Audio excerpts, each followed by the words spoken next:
All right, guys, this is the Hard Media Podcast, powered by Hard Media Group and Hard Service Solutions. Hard Media Group is a social media solutions company.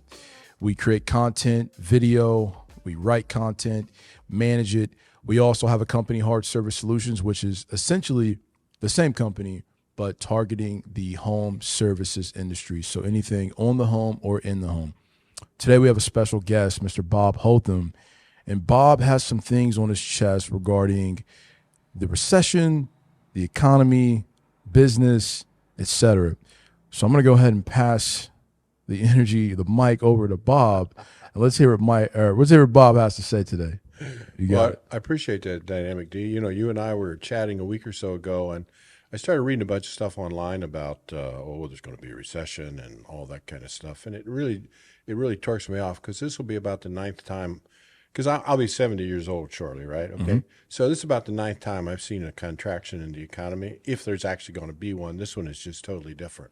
And what I find with business owners is what they like to do is to say, well, boy, we're going to fire the salesman. We're going to cut the advertising budget. We're going to raise our prices. Okay. All three are a mistake. And oh, by the way, I love it when people do that because the business I'm in, which is peer advisory mastermind groups of private business owners, well, how you know all about it? You're one of them. You're one of my clients, and individual business owner coaching. I mean, what we find is right away everybody wants to contract, and I love these kinds of situations. Love's probably too strong, but I really like these situations because what you need to do at that point in time is crank up your marketing, add to the sales force, and understand price your product strong. Make sure your expenses in good order, and price your product strong in the marketplace. An example would be, and you're going to do business. An example would be back during COVID, everybody was, those were tough times. You know, you were getting your business up and running at that point in time. It was tough times. So what we did was we rolled out to a Zoom marketing approach where we just asked business owners to come in once every 2 weeks for a couple hours on Zoom. We did eight of those over 16 weeks, and that 16 weeks was the largest. I've been in business 9 years. Was the largest number of clients we had written. In 16 weeks, we wrote 8 new clients. Wow.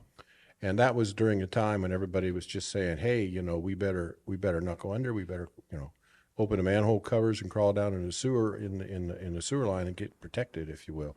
So my suggestion, if any business owners listen to this, and I'm sure a ton of them do, gear up, man. You can be successful as long as you focus in on what you're best at. I have two sidebar type of questions, right? Go, sure. So in the media, it seemed like they really loved to talk about the cuts that were being made in big tech. Right. They loved talking about what Google was cutting, Microsoft was cutting. Sure. I guess this is more of an opinionated type of question, but do you think that in a way this is them just kind of perpetuating that things are worse than what they are? And when people see the cuts, does that, whether you're a consumer or a business owner, does that make you say, hey, you know what, maybe I should be making cuts? Things are really bad. Well, I think that's the case. Understand, first of all, that's the macro. We talk about big tech. We're talking about Google. We're talking about Microsoft. We're talking about Facebook, all those folks, or whatever they call themselves now. Yeah. It's Meta now, I think they call themselves, Mm-hmm. And so they're cutting tens of thousands of people. Well, first of all, they were fat. They were bloated. Mm-hmm. They were about double the size they need to be as far as personnel are concerned in that regard. Second of all, if you're looking at a private business owner looking at this podcast, to think in a micro. For example, I do business in a 5-county area in southwestern Ohio. Mm-hmm. That's all I care about.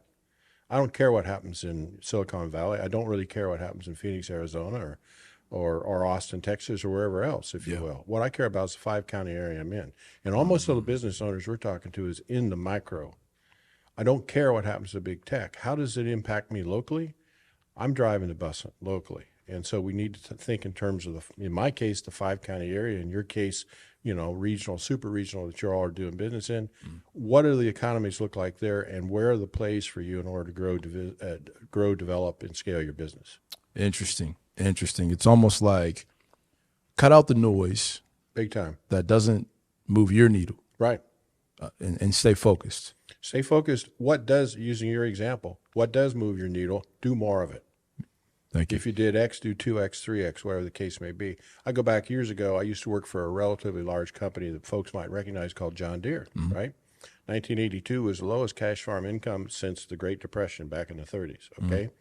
In 1982, what did John Deere do? They rented the bloody Superdome in New Orleans, Louisiana for 5 weeks. You can imagine that cost a pretty penny, even in 1982. Brought in all of our dealers from not only North America, but worldwide. Did a 2-day training program, showed them a bunch of new equipment and so forth. And then for the next 3 years, we just spent out the hilt on marketing. Even though cash farm income was down, the key is whatever business is available, you want to enhance your market share. You want to get as much as possible. If there's only going to be 100 widgets sold in your marketplace, you want to make sure 70 of them are yours. And if you bail and only 10 of them are yours, well, guess what? It's the old Pygmalion theory, self-fulfilling prophecy, I guess is a better way to phrase it. Right. Yeah, guess what? We cut the advertising budget, we fired the salespeople, and we raised prices, and our sales went down. Gotcha.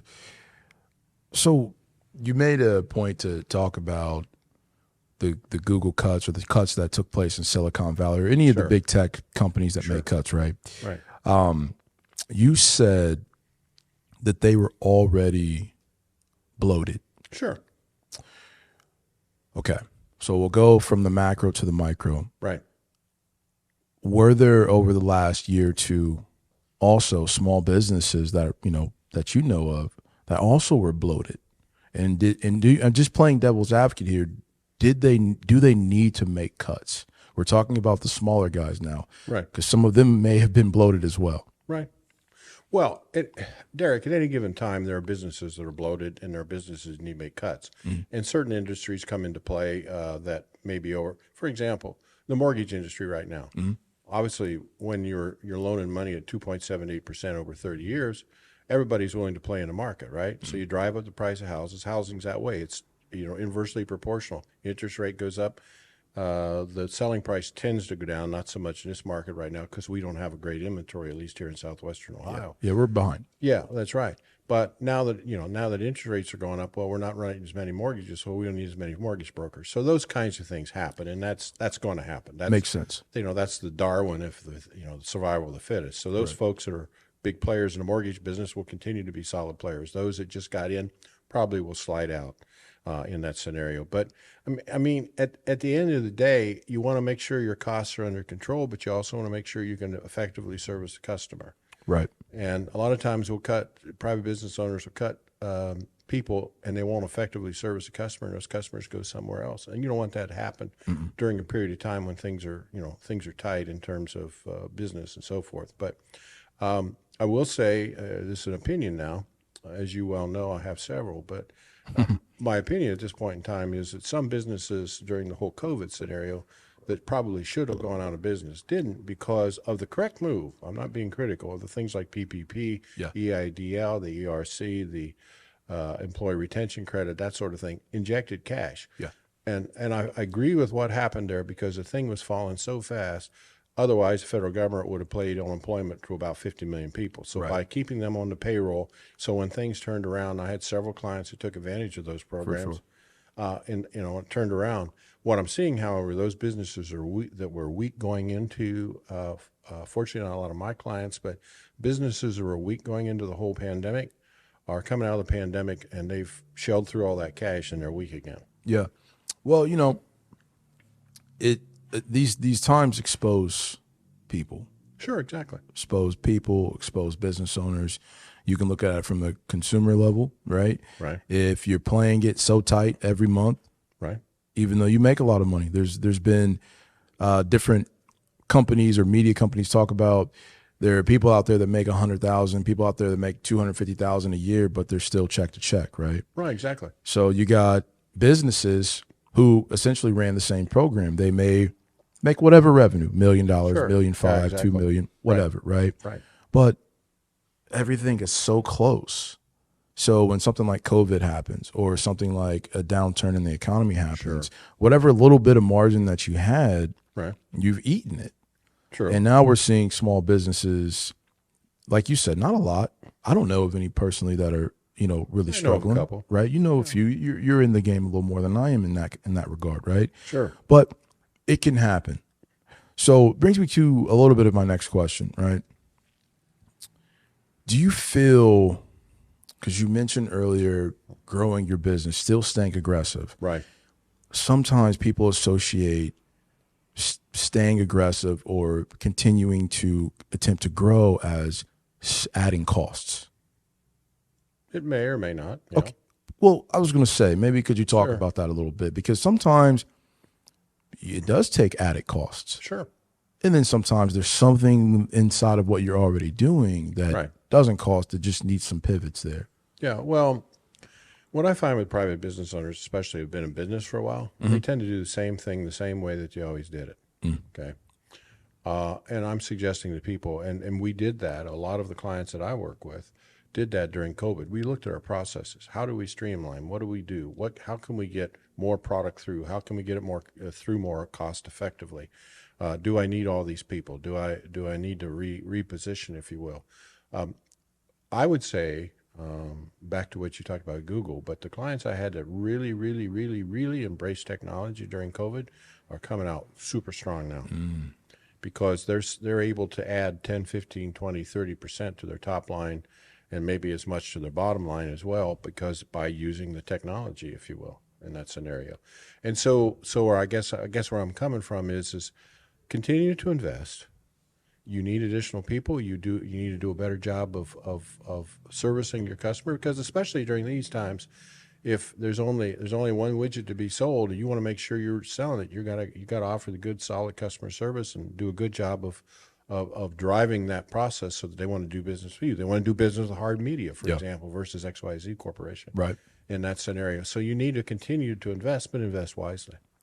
It makes me think of kind of like a sports analogy, if you will, right? Where it's like, sometimes in sports, it's like, if you make the right play, Right. even if you miss the shot, even if it's a bad pass or a bad throw or a misassignment, whatever, Right. if you make the right play, things tend to work out. Right. So even in business, okay, we're hearing, that the economy's a little shaky, and maybe you felt it, maybe you didn't, right? But to see that your business has a need, Right. whether it's adding a salesperson Right. or whether it's, leveraging tech more, right? And maybe these things come with costs. You still have to make the right play. Invest for the long play. Mm-hmm. You've probably heard, leveraging your sports analogy, you've probably heard basketball coaches walk off the court and they're behind, we'll say 12, 15 points. Mm-hmm. And the first thing they say is, I'm pretty satisfied. We're getting the good looks. We're getting the right shots. They're just not falling. Right. Invariably, the second half, they continue to do what they're doing. They got the right looks. Shots started to fall. They win ball games. For sure. More times than not. Yes. So you got to keep doing that. You got to make the right plays. Yeah. You got to be aggressive in these kinds of markets, or any market as far as that's concerned. Yeah. But you got to be aggressive. You got to continue to make those plays, and you got to keep taking the shots, because if you don't take the shots, you won't score. You don't score, you don't win the game. For sure. In that regard. And oh, by the way, Simon Sinek says that we are not he calls it a finite and an infinite. A basketball game is finite. It has a certain amount of time, and at the end of it, the horn blows, and you either won or you didn't. Yep. Business is not infinite. It is not finite. It is infinite. Every day we get up, we're driving the business, we're serving customers, we're out looking for new business. We're sometimes we lose customers. I mean, that's just the name of the game. It happens every day. It's like the old Bill Murray movie, Groundhog Day. 6 o'clock every morning. We get up, we strap them up, we go out, and it's an infinite kind of thing until you decide to close your business, and that brings finality to it. But the markets are always infinite, if you will. Yeah. And you need to look at it that way. And you just say, well, I'm going to wait 4 months before I hire the salesperson. Well, that's 4 months away from having during that 4 months, you could have them trained, and you could be driving additional revenue and volume. Yeah. So generally speaking, I say generally speaking, but often private business owners will wait too long. Procrastination. Make the investment, be willing to be solid about what your expectations are for that particular position, whether it's sales or customer service, whatever the case may be. Make sure they're doing what needs to be done, and it'll pay dividends. Yeah. I mean, you have fear, you have procrastination, and there's usually sometimes they work together. Yeah. Right. So the fear, they generally do. Yeah. The fear made you justify why to wait. Right. Well, let's wait, hey, we need a new salesperson. Well, let's wait 4 months. That's 4 months that we can retain $4,500 a month that we would have paid to this base salary salesperson. Right. Well, you're looking at it from that perspective.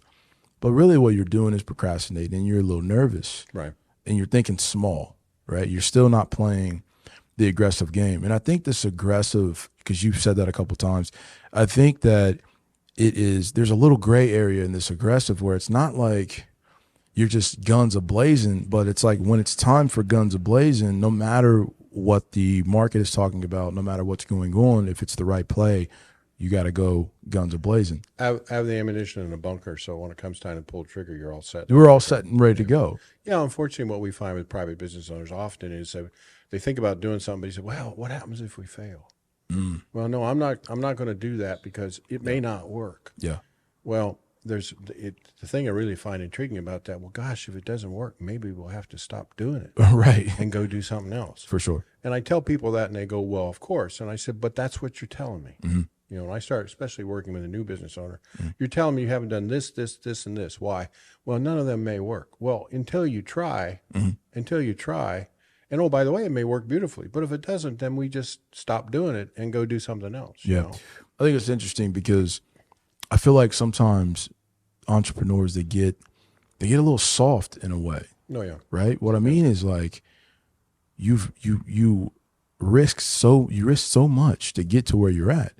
You already made the calculated risks. You already done a lot of dangerous things that on paper you wouldn't want to do. You want to do the opposite. Sure. So you get into your business, you build it up, and now all of a sudden you have something to lose. So when it comes back to that same core of your entrepreneurial being, that to make some of these risky decisions, all of a sudden now you got your arms wrapped around the business tight, like, oh, I can't do that. Yeah, can't do and that. You forget that, wait a minute, you've been a risk taker. This is routine. What's happening here? Right. Yeah. Why do you think that is? Why do I think that is? I think that people started out with nothing.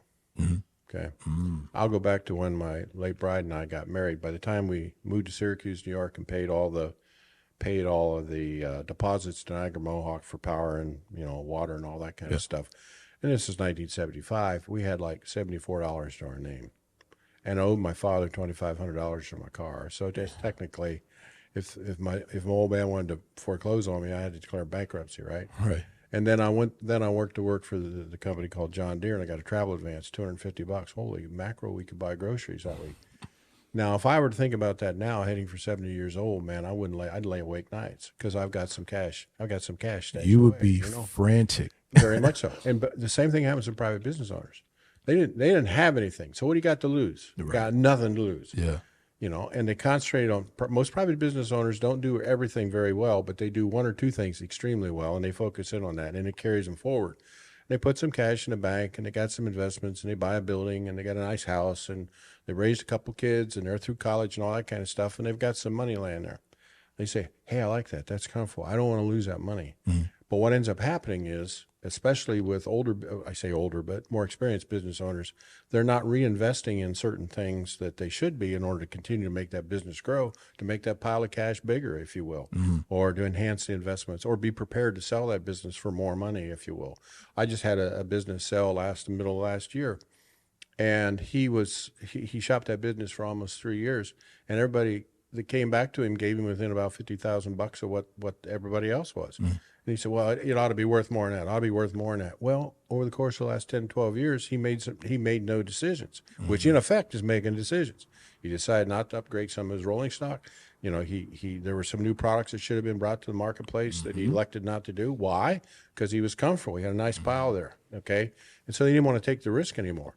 Well, by not taking the risk, and these were calculated risks. These weren't decisions willy-nilly. Yeah, well, they weren't. Yeah. They would have paid off. Okay, sure. But he elected not to do that.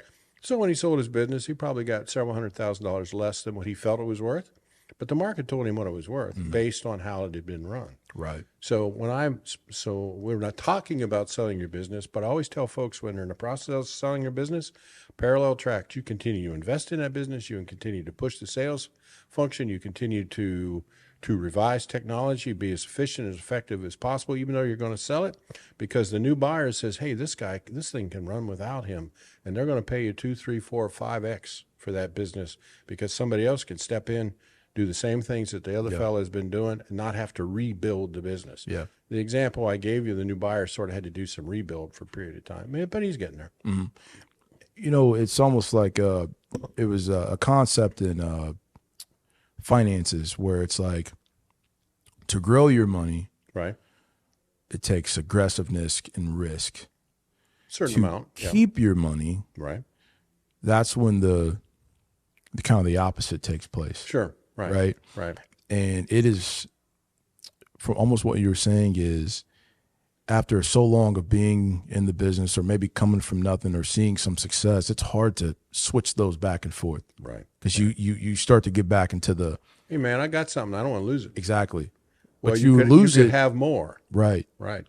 So in the example I used, where he lost it was that he thought his business was worth 2 to 2.5 times X what the market told him it was worth. Mm-hmm.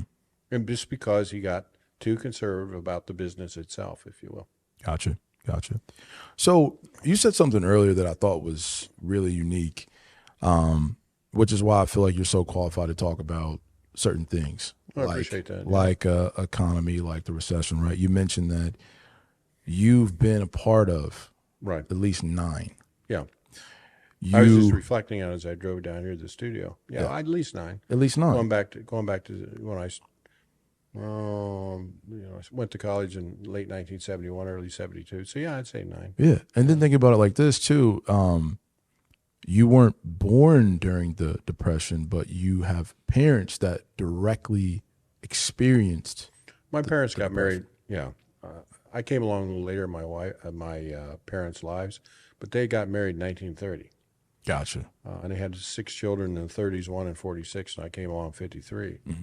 And part of the reason they got married was out of necessity. My father was in construction over in Pittsburgh, Pennsylvania, and when they built the Three Rivers bridges the first time, they've rebuilt them once or twice since then. And they basically told him, he worked for a company called Holmes Construction, and they told him, okay, if you're not married, don't come back Monday because we don't have enough work. So he went home and proposed to my mother. They got married on Sunday morning and jumped in their 29 Ford and went back to Pittsburgh. Gotcha. Showed up on Monday morning, and he said, Earl, we told you if you weren't married, you couldn't come back. So I got married over the weekend, Show them the ring. Yeah, there you go. Well, in those days, the men didn't wear a ring. But anyway, it's gotcha. The last 50, 60 years. Got a little history lesson yeah, just now. Precisely. So, but, in that scenario, I mean, so that's kind of the way I was born and raised, but at the same time, he also took risk. He ended up buying a farm and ran that for a while and became a farmer and, all that kind of stuff. Interesting. And, oh, by the way, back to what you said earlier, if you don't have anything, you don't give a tinker's doggone if you're going to lose because you got nothing to lose. What am I about to do? Fall off? I'm at the bottom. Yeah, exactly. Doesn't matter. Yeah. And then when you got something is when you get a little conservative. Yeah. I mean, young into my entrepreneurial career, I've experienced that a couple of times where it's like, wait a minute, man, you've been taking risks. What are you doing? You know what I mean? Just go ahead and make the play. You know what to do. Right. Just kind of speaking briefly on the Depression, right, which is very much a part of the subject matter that we're talking about right now. So I'm just going to stay here for just a second and give us an example, the audience an example. So I don't know if you knew this about the original founder or founders of the Dollar General situation. I'm not. Tell me more. So this guy, and I can't remember the guy's name, but he was running the Dollar General type of concept prior to the Great Depression, right? Okay. So they go way back. He's old school. Get a history lesson here, D. Okay. So there was somewhat of a bigger recession that took place before the Great Depression. Yeah, there was. Okay. So around this time, he's doing his retail thing, but he still hadn't figured it out. Retail is one of those things that is so simple, but when you really get into it, it's majorly complicated. Yeah. Right? Right. So he was not very successful. That recession, he lost everything. Right.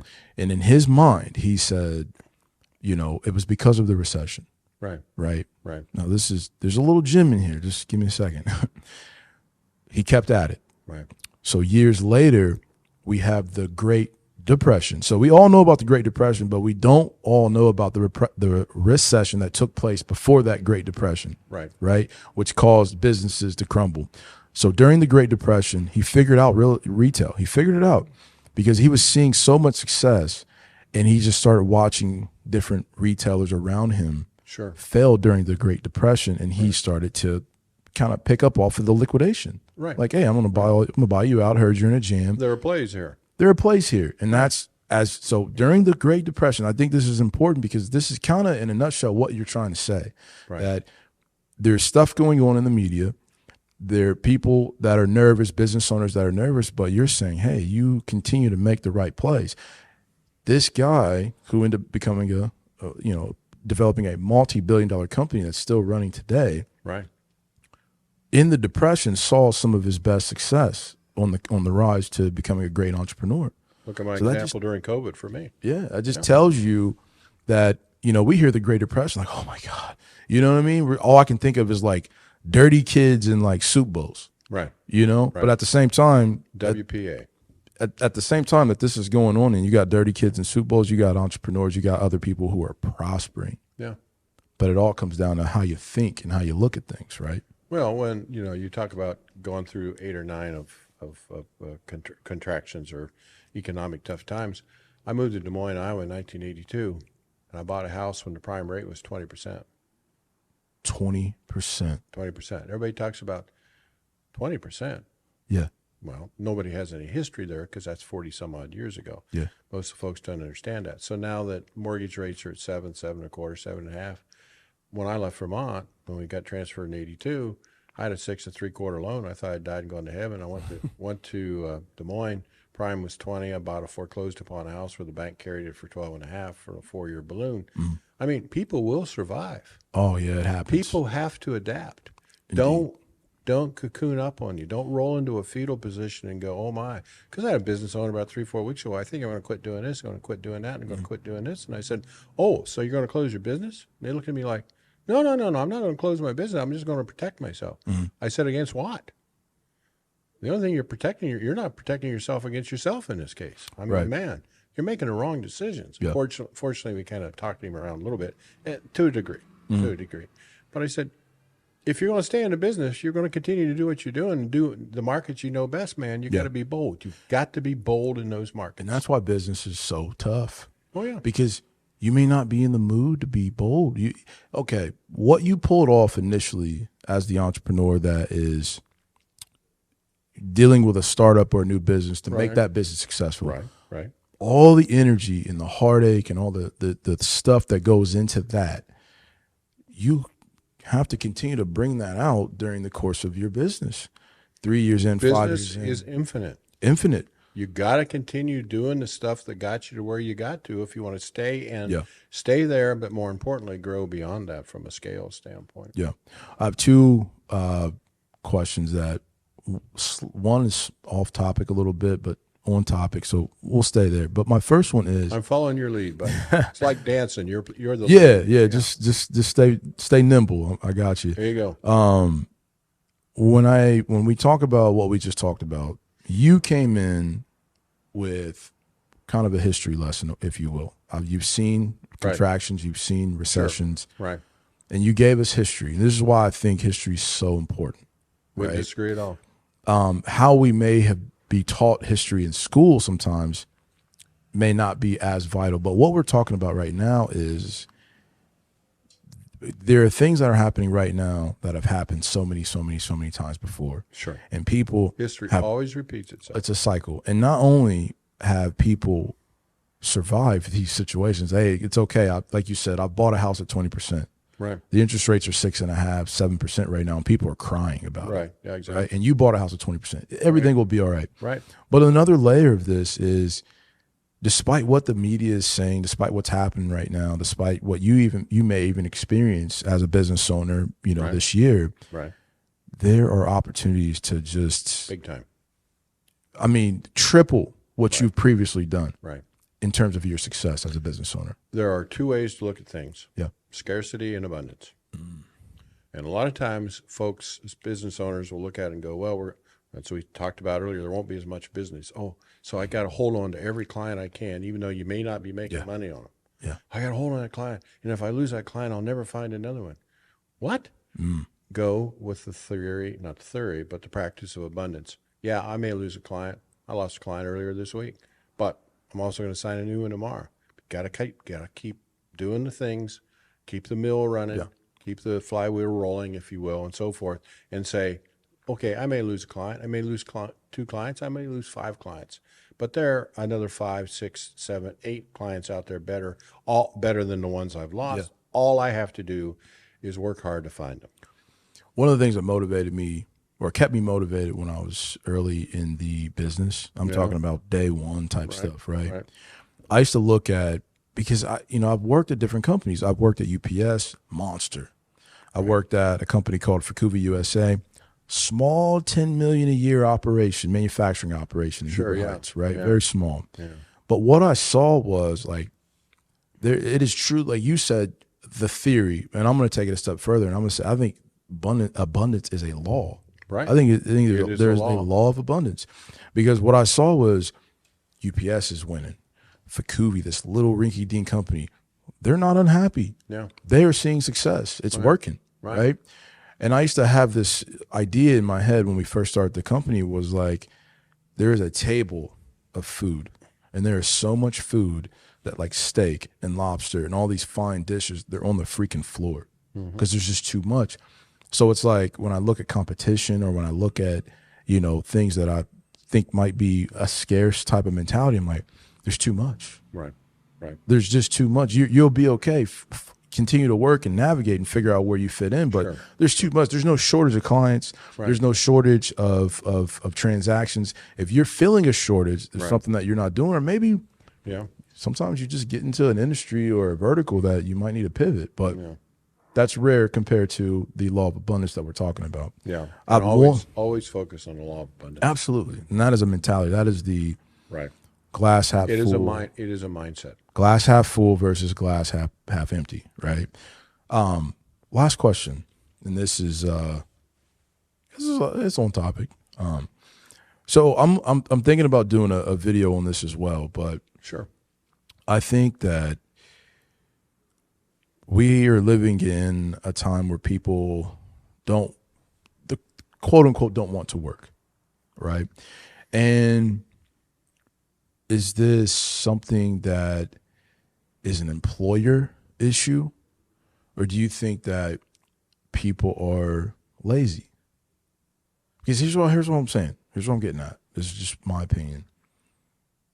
I don't know if the newer generations, the ones that are up and coming, look at a job or the old school structure of a job the same way. And I think why you're seeing the attrition that you're seeing, the self-voluntary attrition, right? That we're seeing, and also this new love for entrepreneurship. Entrepreneurship is all of a sudden cool. Right, sure. It wasn't cool 25 years ago. No one 25 years ago was cradle or grave, You went on with the company, and then General Motors, Ford, whatever. And 35 years later, you got a gold watch and you're retired. Get a gold watch. There you go. Yeah. So I guess my question is, what's happening right now? Is it, Derrick, here's my read on that. I got a lot of good young entrepreneurs like you and Justin and Hannah and Alita and so forth that are hardworking individuals. So they're still out there. Again, if we go back to the media, which we talked about a few minutes ago, they really want to focus on those people that aren't necessarily coming through. And I think to some degree social media has an impact on that, because they can they look at Facebook and they see their friends being all successful and, I'm not successful. Facebook is like a balance sheet. A balance sheet is a point in time on a financial in a company, and Facebook is just that. That guy's happy today, he's miserable the rest of the week. It ain't the whole thing. You see it. It isn't the whole thing. It's not even the tip of the iceberg. Yeah, it's just a snap. Yeah, exactly. And so good people out there, good work, hard workers, you just have to find them. Yeah, there are a number of folks that don't want to work, don't want to necessarily put in the time. Accordingly, they haven't had to, just because of the social programs and stuff that may have been in place. Yeah. But that'll come around. And those people who really do want to work are there. employers need to recognize that maybe the profit motive isn't there. Sustainability is important to individuals, and climate and a variety of those kinds of things are more important to individuals. Now, I used to coach a college marketing team at Ohio State, and back in the early or mid 90s, we talked about profitability, and we talked about how quickly we replay our capital and what the marketing looks like. And the last team I did was in 19, because 2020 kind of cut that whole thing down from a COVID standpoint. But in 19, we talked about things like sustainability and how does it affect the environment and what kind of returns can we have so that we can contribute to a cause. And I think these things are all healthy, very healthy, still very strong capitalist approach. Many entrepreneurs are out there, but they're saying, how am I using my earned capital going forward in that scenario? So, yeah, I don't disagree with you. It's a little tough for employers, but employers that have their crap together, they'll be fine. They'll be fine. They'll be fine. Because I think that there is some, and I'm not saying you need to go to a 4-day work week. I'm not saying you need to go to, but there's something in the structure that isn't appealing to a lot of people. Sure. And what you're seeing people that all of a sudden want to be entrepreneurs. And I don't, sure. and I think in quite a few of these people that there probably are some legitimate entrepreneurs within the pack. Right. But I think what we're seeing as well is people are fed up or uncomfortable with the current kind of work structure, and they see flexibility or they see the ability to control their schedule. And these are the things that they're looking at and finding appealing about entrepreneurship, but they're really not entrepreneurs. No, they're really not. And the other thing is they have to understand that they're going to have to put the work in. They have no idea. Yeah. Well, I mean, they do, but they don't have any idea because it's much more intense than you think. You think it's intense, but it's like 10x that. Yeah. At certain times. And the folks that can work hard, work their plan, stick to it, understand that failure is part of success and all that stuff will do fine. Those folks that don't want to work very hard or say, well, I just want to make the money of an entrepreneur. I don't want to put in the work. They'll eventually end up back in the workforce. For sure. It just happens all the time. Yeah. It just happens all the time. Interesting. Yeah. Well, it's the first time I saw it or paid attention to it. So. Well, but you're half my age, buddy. Yeah. Yeah. I just got a longer runway. Right. No sweat. I'm getting there though. Yeah, I understand. You gotta give me a little time. So. Well, anyway. Yeah. Okay, man. Yeah. Good talk. We'll go ahead and wrap it up. Bob, it's always a pleasure talking to you. You as well. We talk a lot in our coachings and things like that, but to be in this setting and just kind of shoot it this way, right. I like that. So we got to do another one. This is our second one. This is our first official podcast. Yeah. So let's have some more, man. Thank you for coming. Sounds good, buddy. You too, buddy. Take care. See you.